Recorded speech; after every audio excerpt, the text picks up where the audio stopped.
Deal with it. Okay. Consider it dealt with. Reposted from r, entitled Parents and slightly modified to include variations on the words malicious compliance.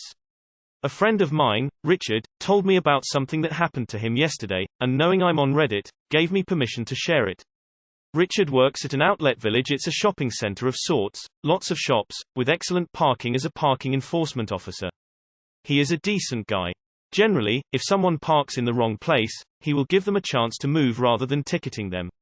On to the story. Yesterday he's at work when this middle-aged woman tears into the car park really fast, and slams her car into a disabled parking bay.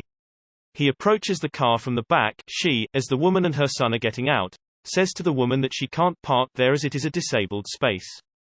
She replies, "We'll be 5 minutes. Deal with it," without even looking around to see or even acknowledge who spoke to her. So he maliciously complied by dealing with it with a ticket. £80 fine. He said it felt good. Disabled guy in Toronto used to do the same in shopping mall parking lots. He'd point out that they were in a disabled spot. When they said they would only be 5 minutes, he would reply, "Then you're okay, the tow truck will take about 15 minutes to get here," as he whipped out his phone. They invariably got back in their vehicle and moved. That's an expensive 5 minutes tears of joy. As a blue badge holder who had to not get my food shopping today thanks to the disabled bays being full, not saying they were being used incorrectly, a huge thank you to Richard. Was kinda hoping he had it towed. But if the ticket is all he can do, then I'm glad he did. Many places in the States it's a mandatory court appearance. Bista Village? That place is always good for a parking situation.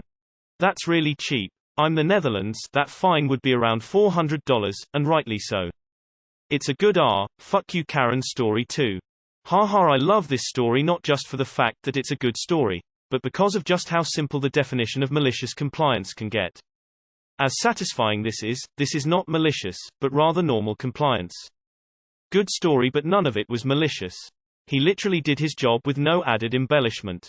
I find this a little problematic in that the person calling him out in a situation like this can be just as entitled.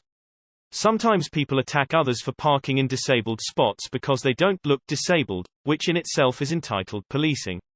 In this case it seems like they may have checked whether they had a parking pass, but that's not always the case and people do harass others over this in an attempt to be holier than thou.